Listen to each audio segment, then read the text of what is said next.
little after 9 o'clock. Made it back to the Jeep. Everything's okay on the Jeep. Everything's packed up, and I think I'm just going to call it a night and head home.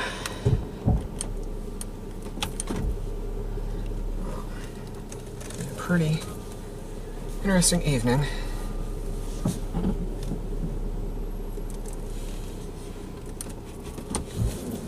Probably should have backed out and then turned around. Oh well.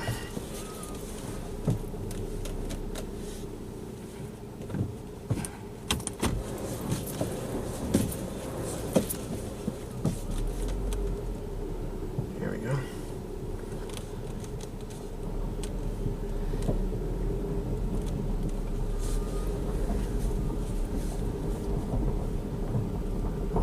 The EMF spikes from before dinner, probably my cell phone. Hard to say. Maybe something will show up in the video footage when I get home.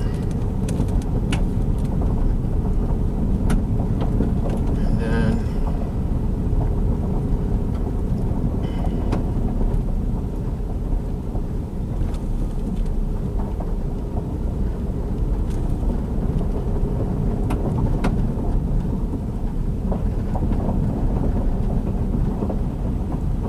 I saw a car coming up the road.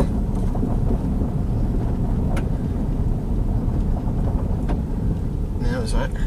Just right after that, we had a lot of folks coming through. Take a look at the tunnel, which is cool. The only bad thing is, trying to do any kind of EMF work or EVP work or anything like that, it's kind of hard to do. That one girl did have a interesting image on her camera.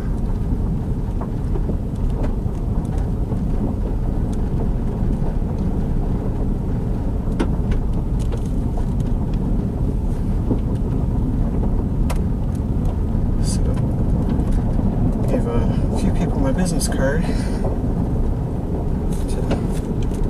Told them to email me if they wanted to see the video. So.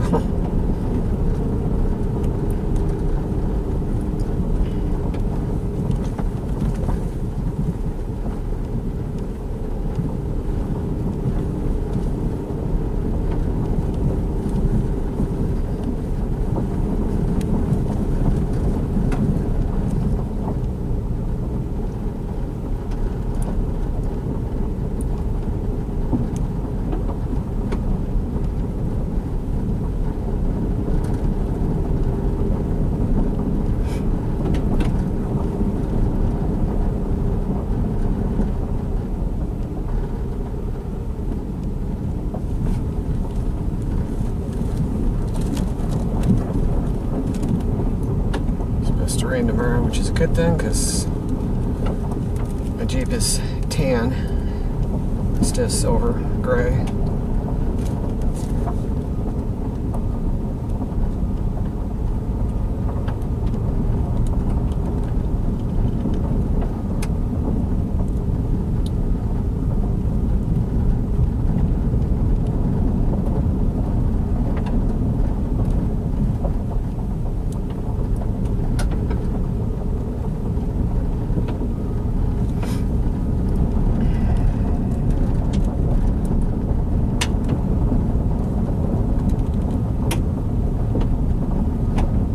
So I don't think I'm going to even try going to the King's Hollow Tunnel anymore tonight.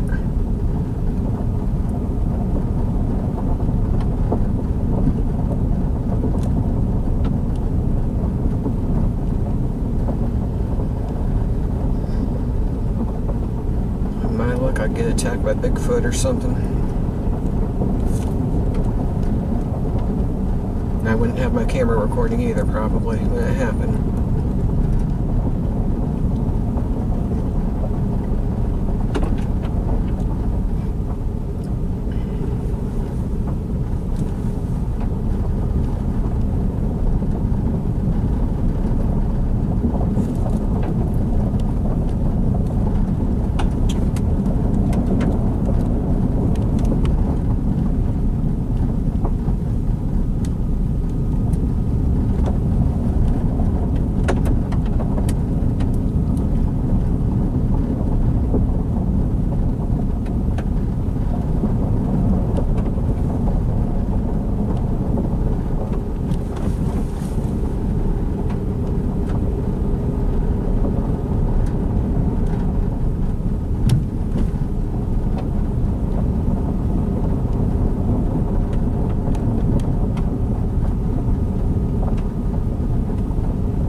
back to one of the crossings, so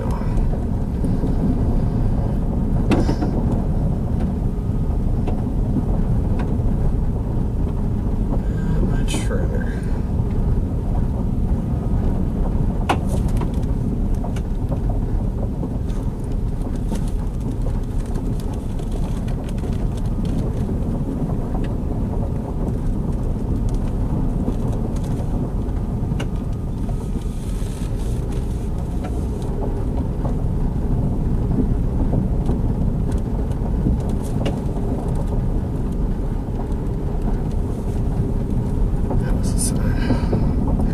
First, there's someone standing on the trail. It's just a reflection from the full moon of the trail sign.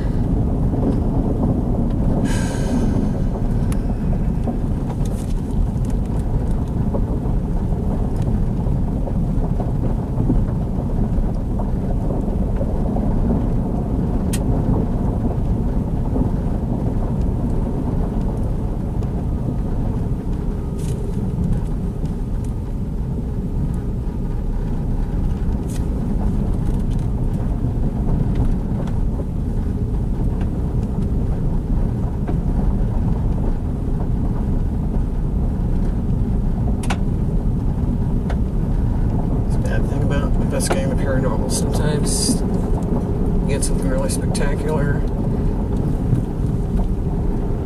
and you don't have a camera going, like last time. Or like this time you have the camera going, everything going right, and nothing happens. Supposedly nothing happens. Still gotta review everything when I get home, so.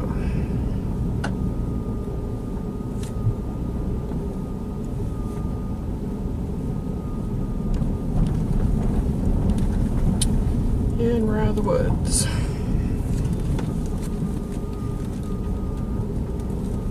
So every time I come out of that forest,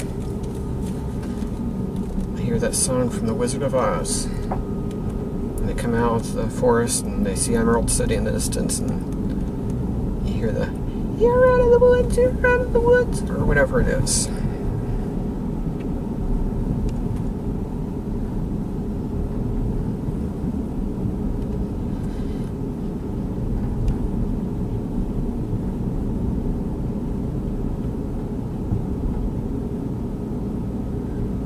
Beautiful as it is out here, I can just imagine what it's like in the wintertime.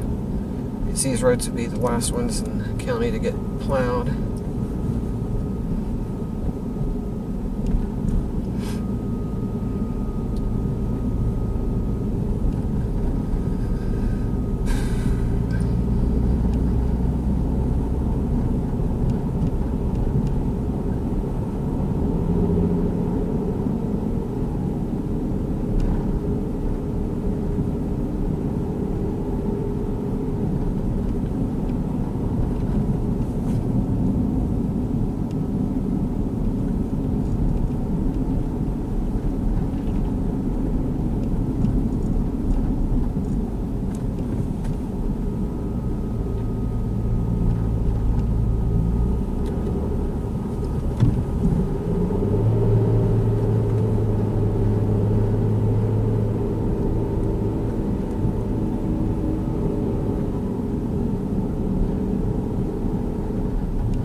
Ooh, I just saw a deer. And where there's one, there's usually more.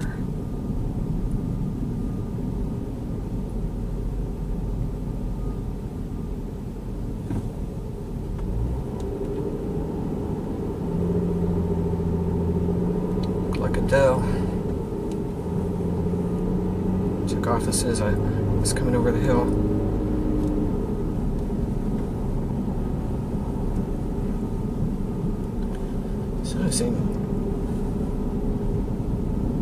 I've seen deer on 3 trips. Second trip I saw a large turtle. Slowly crossing the road.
If anybody's wondering about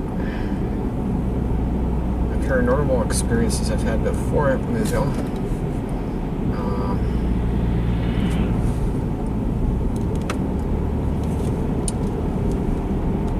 my parents' house when I was 5 years old back in 1979 was when the issues started there.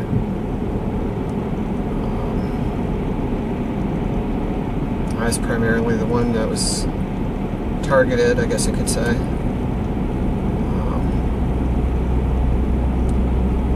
Fall of '92 when I was 18, it followed me to college. A couple friends actually saw it. Well, one friend saw it, another one, she was affected by it. Stuff started happening in her dorm room after she tried helping me out with it. I was baptized in April of '93, and it, whatever it was, just took off. It disappeared. Never bothered me again. So I don't know what it was, but thankfully it's gone. And when I was in college, there was a dorm on campus that was haunted by the ghost of a girl who committed suicide in the attic.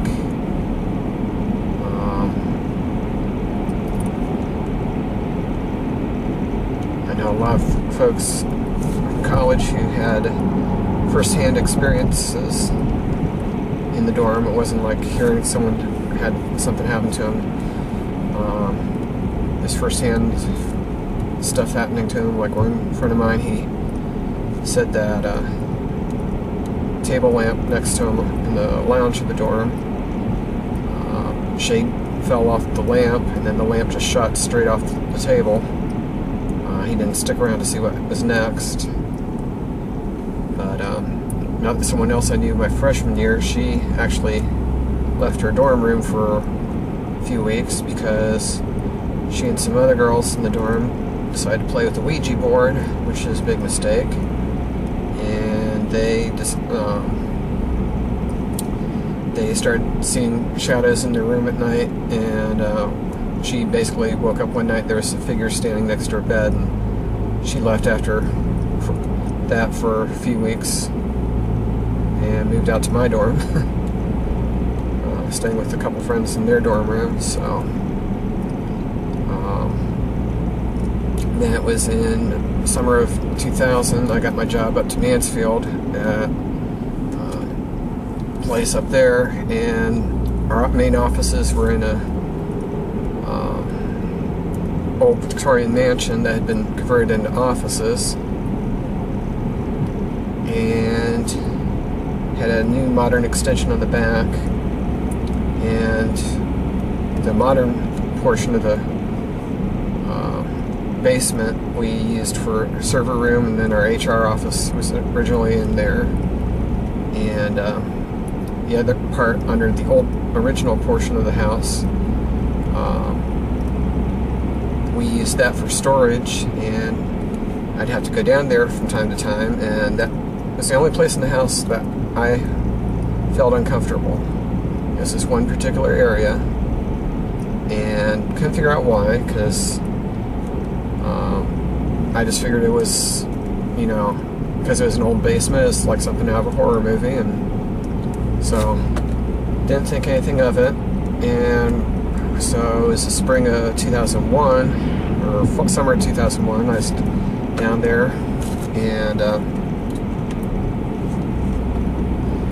I was changing backup tapes in our server room, and our HR person was talking to me, and she indicated that she felt uncomfortable down there in this one area. It's the same area that I felt uncomfortable, and I hadn't told anybody about my feelings down there or anything. And I asked her, well, why do you feel uncomfortable down here? And she said, well, that's where they used to keep the bodies.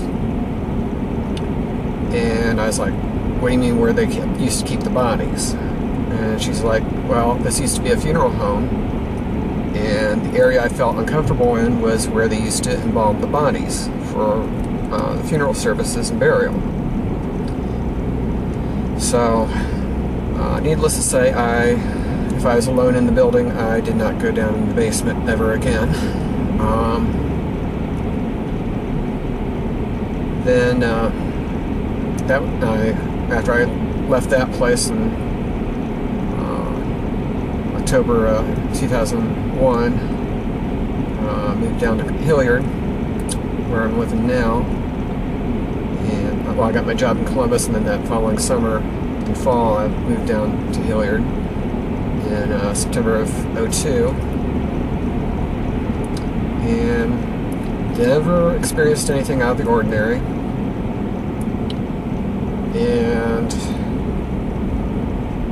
in 2007, I got Chessie, my first cat, and he and I were very close. And then he passed away in August 2010, and it's about 2 weeks later, Casey started acting funny towards the cat tent and Chessie's old bed, basically acting like there was another cat or something in the cat in the bed or in the tent. I couldn't see anything unusual, and I thought it was just coincidence that, you know, it'd be about the time that Chessie would have been in the cat tent watching me do dishes, or, you know, being Chessie's old bed. You know, that's just a coincidence that he's acting that Casey would be acting that way. And shortly after that was when I started having my experiences, where I would feel whiskers and breathing on a hand or on my foot or something, and I'd look expecting to see Casey, and then when I got Smokey, expecting to see Smokey, but I would look and neither one of them would be around. So since August 2010, there's been about 35 experiences I've had at home where I've not been able to explain it. Basically, it's averaging about every other month or so, or something like that. I can't remember, but I've got everything documented at home. I'll have to do a video blog or something on where everything's happened, but there's been shadows I've seen about Chessie's size. Last one I saw was when I was doing dishes. I turned and there's a shadow about Chessie's size sitting on the counter in front of the microwave. It jumped off the microwave, and when it landed on top of the food bin, it disappeared.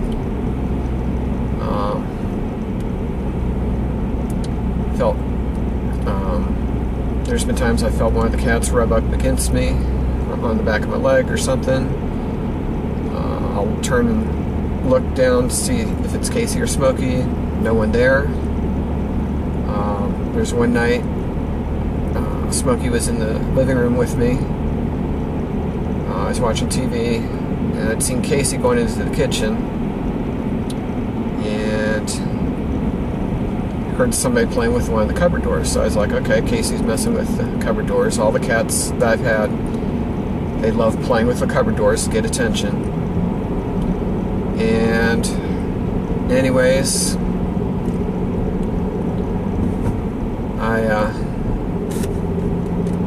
after a while of that, I was like, okay, what the heck is he doing? Because it just kept going over and over for several minutes of somebody pulling open the cupboard door and then against the safety stop and then letting it bang shut. So anyways, I got to a commercial and I was like, okay, I'm gonna go see what Casey's up to. So I swung my feet over the front of the couch to look and see what was going on, or get up and go out to the kitchen to see what he was doing. And that's when I saw Casey down at the other end of the couch looking around the corner towards the kitchen, as well as Smokey. Smokey was looking at the kitchen too, so they both were hearing these noises coming from the kitchen. And so it's like, okay, I'm in the living room, both cats are in the living room, he was in the kitchen playing with the cupboard doors. So I got up, took 2 steps to go towards the kitchen, and one of the floorboards squeaked, and right away the sound stopped. Went out to the kitchen, checked everything out, nothing out of the ordinary. Never found out what it was, but I know I wasn't hearing things because Casey and Smokey were both looking at the kitchen at the same time. So been quite a few incidents. There's been times I've left a camera recording at home to see if I can catch anything out of the ordinary. Haven't yet on video. There was one anomaly that happened on some of the Christmas pictures I took a couple years ago. I'd left one of the plastic golf balls that the cats like to play with. I left that sitting in front of the Christmas tree, and there was a really strange orb that showed up in one of about 60-some pictures I took of the tree. I basically, with the camera, I go through all the exposures and choose which one's the best for the picture of the tree each year. And basically, I do 3 angles, so it's like 66 pictures I take. And in one picture with the golf ball in front of the tree, there was this orb like hovering right over it, and wasn't a reflection because I wasn't moving the camera. The camera's on a tripod for all the exposures, so it wasn't a reflection, wasn't moving, so it could have been dust, but I'm not moving or anything, so there's no dust stirred up. There's nothing in the other pictures. So basically at home, I'm always keeping my eyes peeled, I guess you could say. And there's no pattern or anything other than everything happens where Chelsea's used to be, as he used to always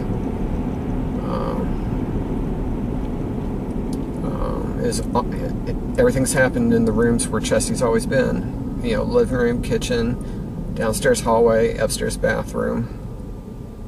So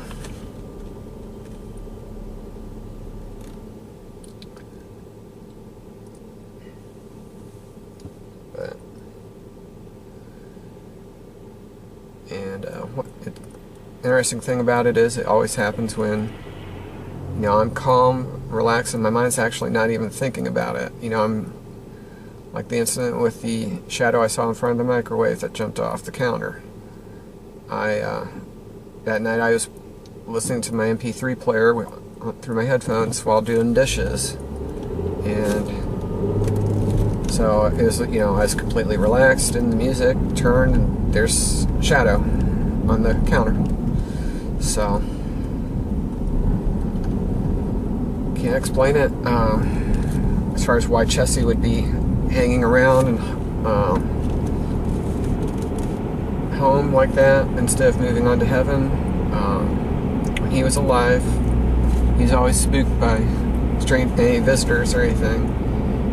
Anytime my family would show up to visit, he would run and hide behind the fridge, or he would run up the stairs and hide behind in the bathtub or behind the toilet or something. So it's quite possible he, is spooked about the going on, and he's just staying around home where he feels safe and conditions are right. I'm able to sense his presence. So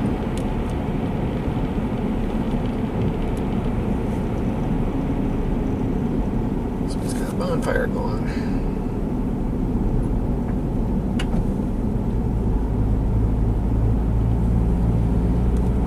It's 50 degrees out, wow.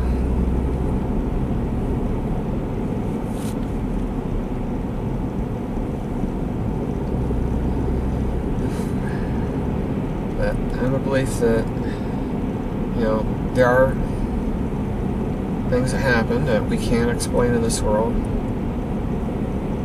We're human. There's only so much that we can understand and know. And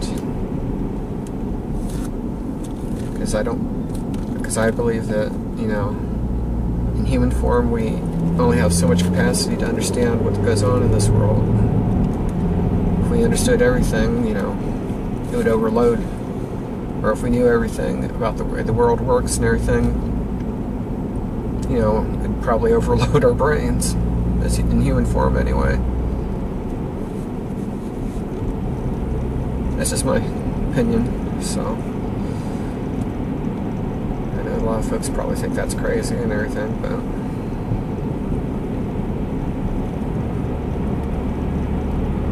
it's my belief, so.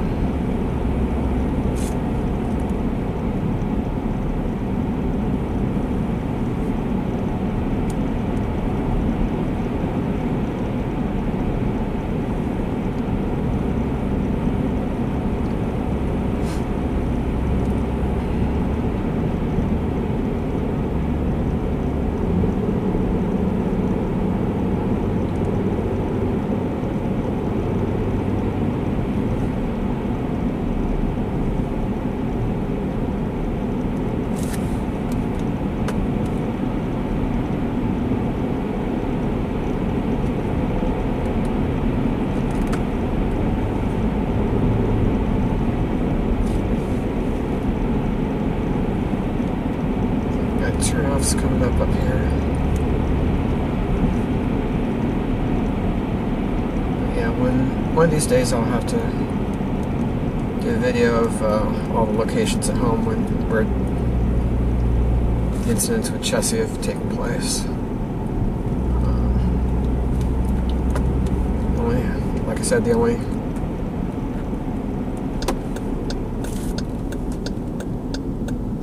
pattern is that they've always been taking place where the rooms that the cats have been allowed in, because they aren't allowed in the bedroom and office unless I'm in there and I let them in. Same way with the basement. So Casey and Smokey are probably going to be eating me up when I get home.